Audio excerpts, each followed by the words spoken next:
Civil Service Examৰ সমূহ এস্পাইৰেণ্টক আমাৰ আজিৰ এই ভিডিঅ'টোলৈ স্বাগতম জনাইছো। আজিৰ এই ভিডিঅ'টো হৈছে আমাৰ UPSC Prelimsৰ Previous Questionৰ যিটো সিৰিজ তাৰ প্ৰথম খণ্ডটো অলৰেডি আপলোড কৰা হৈ গৈছে আমাৰ ইউটিউব চেনেলত। আজিৰ এই ভিডিঅ'টো তাৰে দ্বিতীয় খণ্ড। প্ৰথম খণ্ডটিত আমি প্ৰথম 20টা কুৱেশ্যনছ অলৰেডি ডিছকাছ কৰিছো আৰু আজিৰ এই ভিডিঅ'টোত আমি নেক্সট 20 কুৱেশ্যনছ ডিছকাছ কৰিম। গতিকে পলম নকৰি আহক আমি কুৱেশ্যন নম্বৰ 21 চাই লওঁ।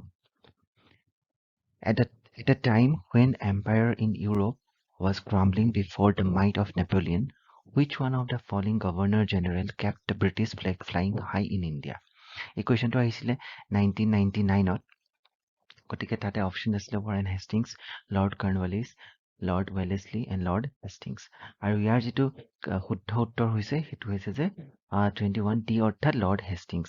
লৰ্ড হেষ্টিংছত দিনত কি উল্লেখযোগ্য বেটেলছ হৈছিলে সেইটো হৈছিলে এংলো নেপাল ৱাৰ হৈছিলে 1814 to 1816 আৰু তেওঁৰ দিনতে ট্ৰিটি অফ চাগৌলি 1816ত কি হৈছিলে চাইন হৈছিলে।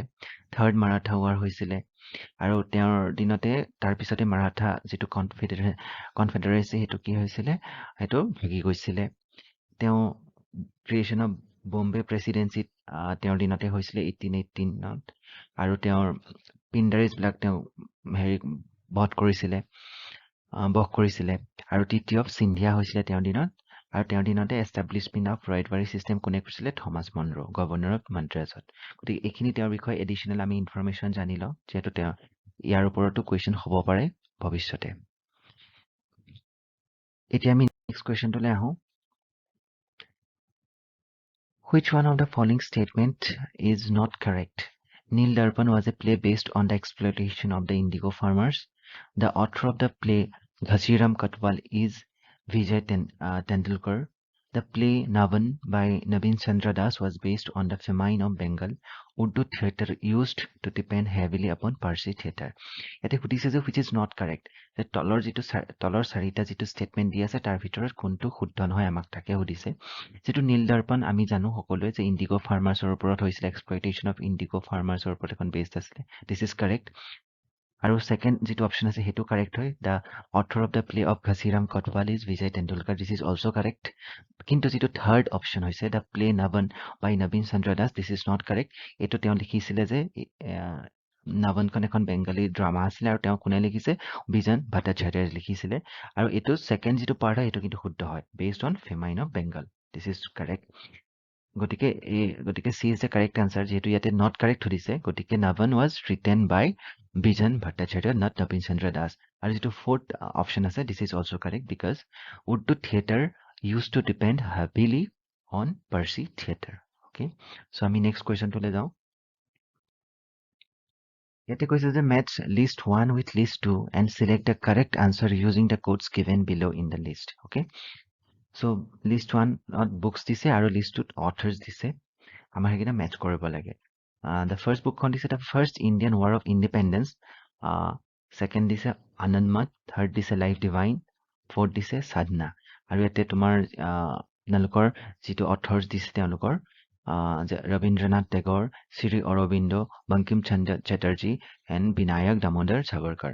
গতিকে যিকেইটা কাৰেক্ট মেটচ হৈছে সেইটো হৈছে অপশ্যন এ, অৰ্থাৎ the first Indian war of independence তেওঁ কোনে লিখিছিলে বি.ডি. সাৱৰকাৰে লিখিছিলে, বিনায়ক দামোদৰ সাৱৰকাৰে লিখিছিলে। ছেকেণ্ড আমি আনন্দমঠ সকলোৱে জানো বংকিম চন্দ্ৰ চেটাৰ্জীয়ে লিখিছিলে। লাইফ ডিভাইনখন লিখিছিলে শ্ৰী অৰবিন্দ আৰু ফ'ৰ্থ সাধনা লিখিছিলে ৰবীন্দ্ৰনাথ টেগৰ। অ'কে, চ' আমি নেক্সট কুৱেশ্যনটোলৈ আহোঁ। Consider the following events indigo revolt, Santhal rebellion, Deccan riot, mutiny of the চিপইজ।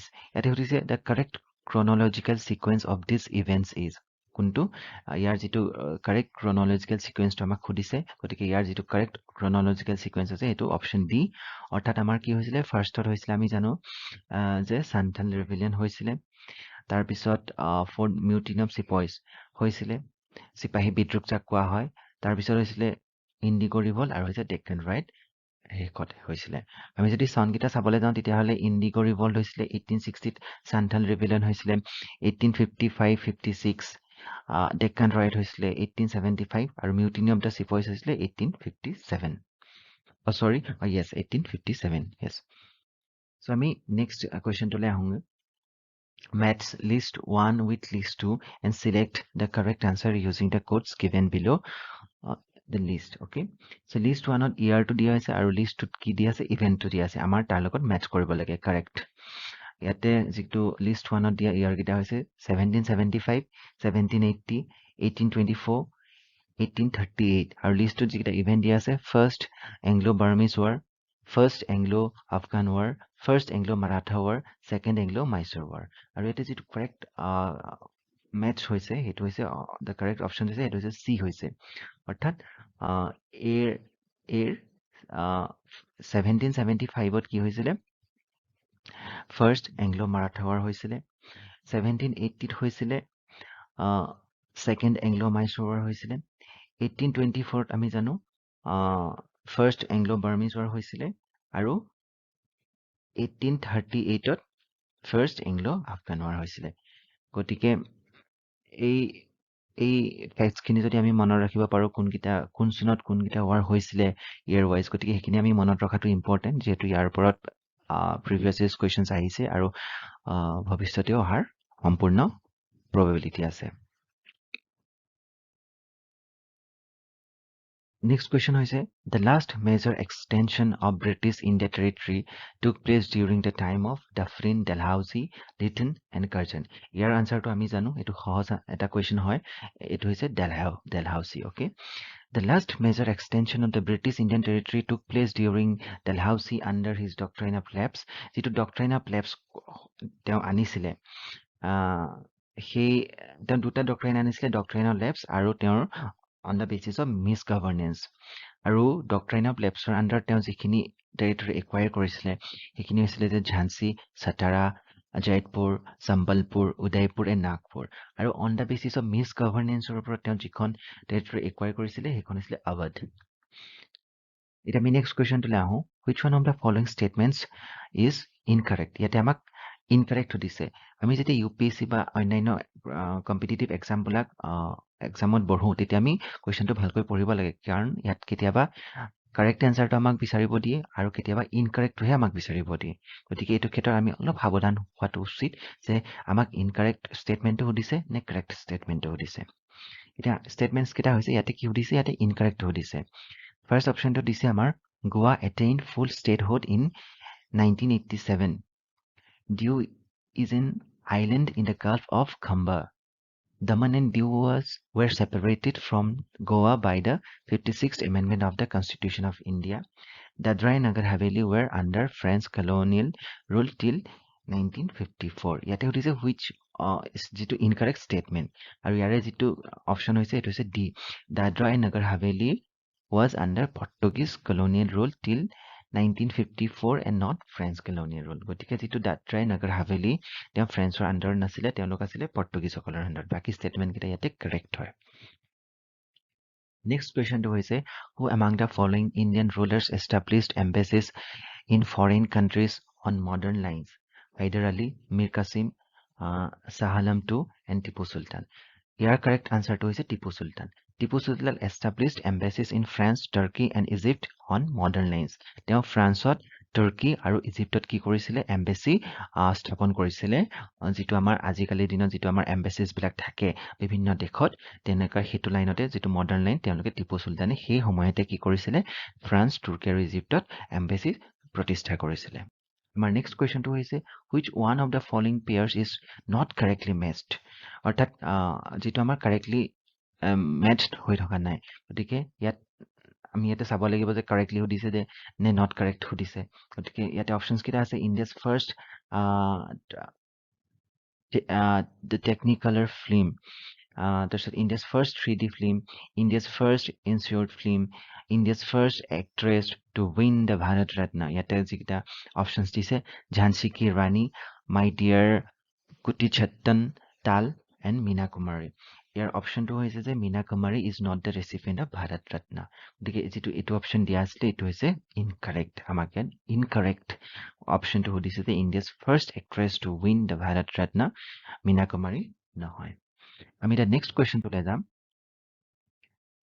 Under the Permanent Settlement 1793, the zamindars were required to issue pattas to the farmers which were not issued by many of the zamindars.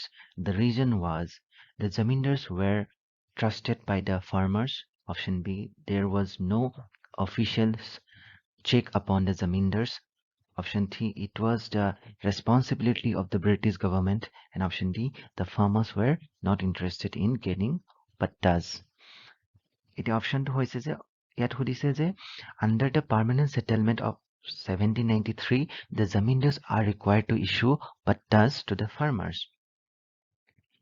তেওঁলোকক কি হৈছিলে জামিনদাৰ্ছ বিলাকে ফাৰ্মাৰসকলক পাত্তা মাটিৰ পাত্তা দিব লাগিছিলে কিন্তু তেওঁলোকে মাটিৰ পাত্তা ইস্যু কৰা নাছিলে জামিনদাৰ্ছসকলে ইয়াৰ কাৰণটো সুধিছে ৰিজনটো আৰু ইয়াৰ যিটো কাৰেক্ট আনচাৰ হৈছে সেইটো হৈছে যে B there was no official checks upon the zamindars অৰ্থাৎ তাত কোনো ব্ৰিটিছসকলৰ তেওঁলোকে কোনো চেক কৰা নাছিলে যে whether জামিনদাৰসকলে মাটিৰ পাত্তা ইস্যু কৰিছে নে নাই কৰা গতিকে তেওঁলোকৰ মন মৰ্জিৰ মতে কি কৰিছিলে পাত্তাটো তেওঁলোকে ইস্যু কৰা নাছিলে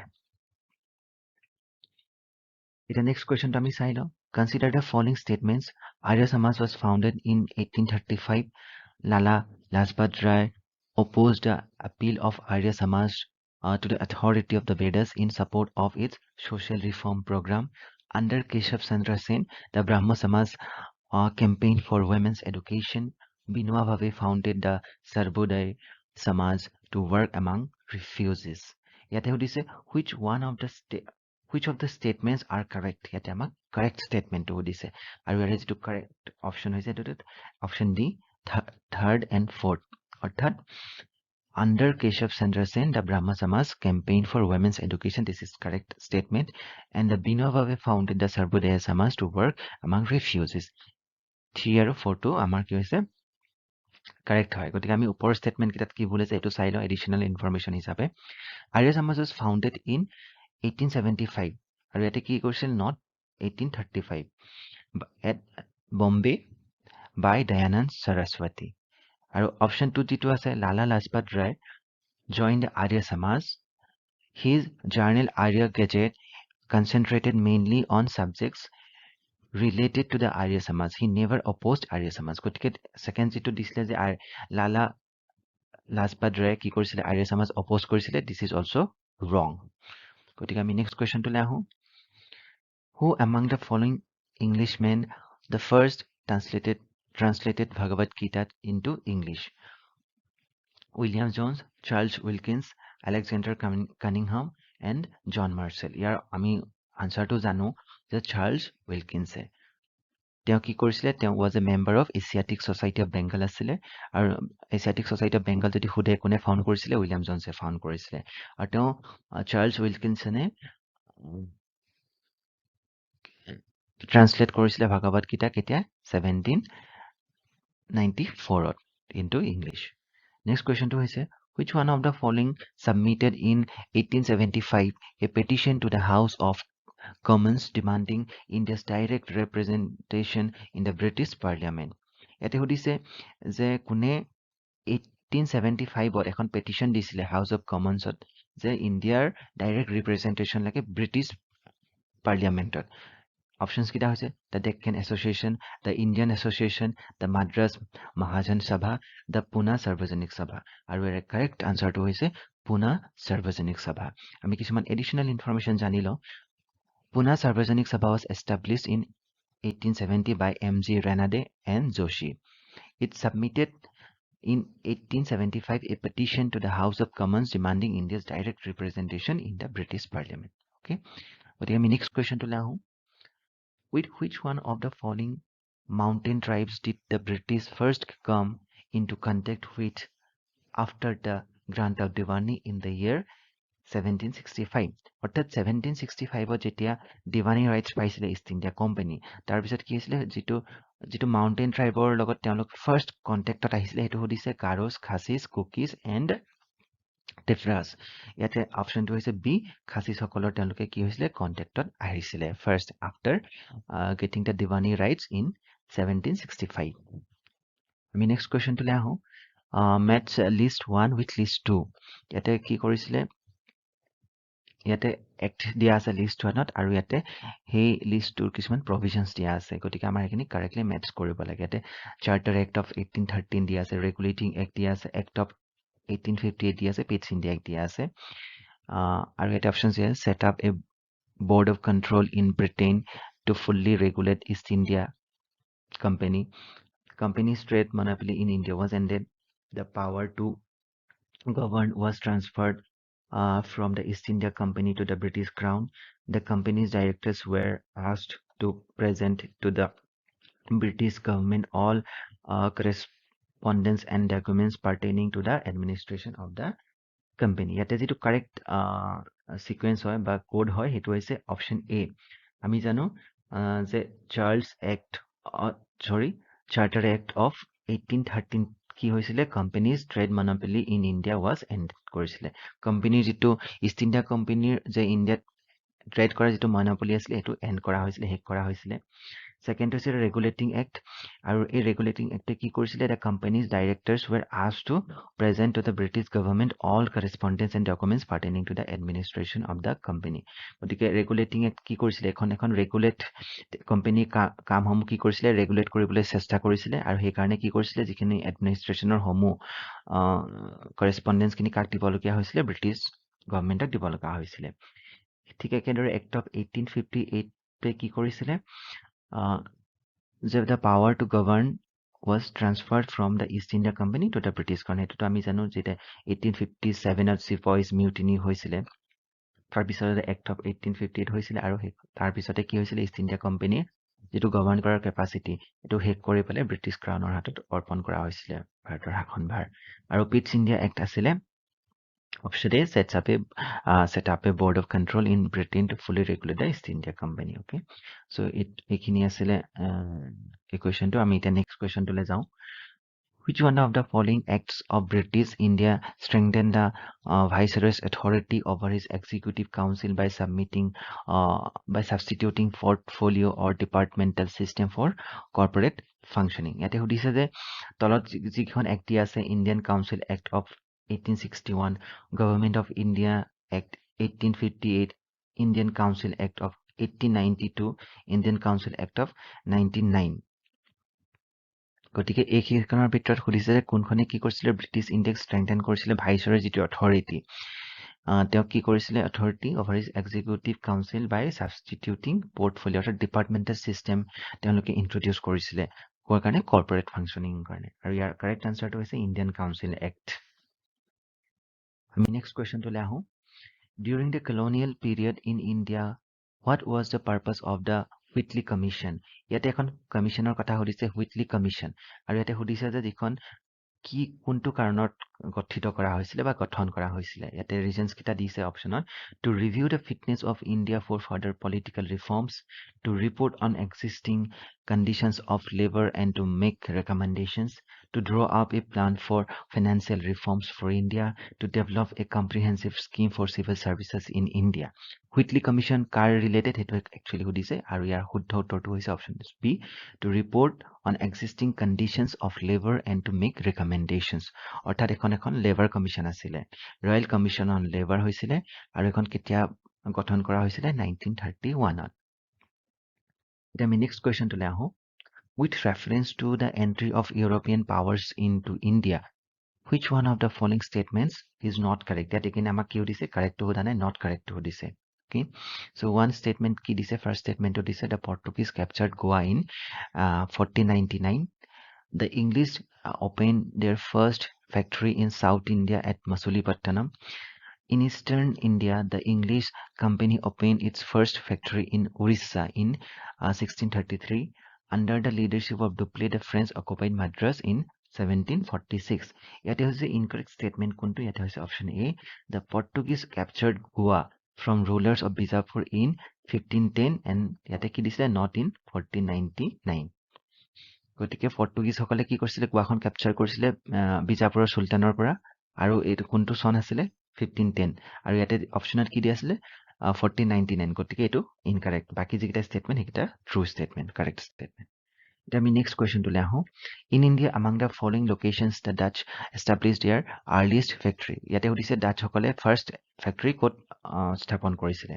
Surat, Pulikat, Cochin, and Kasim Bazar. Yate option B is the correct answer. The Dutch East India Company in India established their first factory in Masulipatanam in 1605, followed by Pulikat in 1610, Surat in 1616, and Vimalipattanam in 1641, and Chinsura in 1653.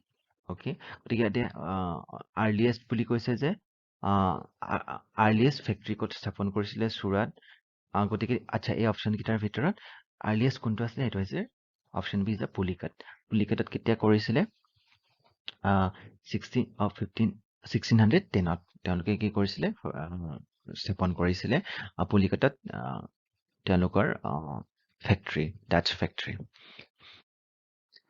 আমাৰ আজিৰ এই ভিডিঅ'টিৰ শেষৰ প্ৰশ্নটোলৈ আহিছো the aim of education as stated by the Wood's despatch of 1854 was গতিকে Wood's despatch খুব important হয় ইয়াতে আমি দেখিছো বাৰে বাৰে ইয়াৰ ওপৰত কুৱেশ্যনছ আহি আছে ইয়াতে অপশ্যনছ কেইটা দিছে the creation of employment opportunities for native Indians the spread of Western culture in India, the promotion of literacy among the people using English medium, the introduction of scientific research and rationalism in the traditional Indian education. Here is the correct answer hobo. It was a D. The aim which that special to aim state kora hoisile tate jitu likha hoisile ba bornona kora hoisile according to which state of 1854 ki kora hoisile the introduction of scientific research and rationalism in the traditional Indian education. So আমি previous years UPSC Prelims or previous years 40 question আমি complete কৰিলো আমি next ভিডিঅ'টোত আমি পৰৱৰ্তী 20টা question আপোনালোকলৈ লৈ আহিম আজিৰ ভিডিঅ'টো ইয়াতে সামৰণি মাৰিছো ধন্যবাদ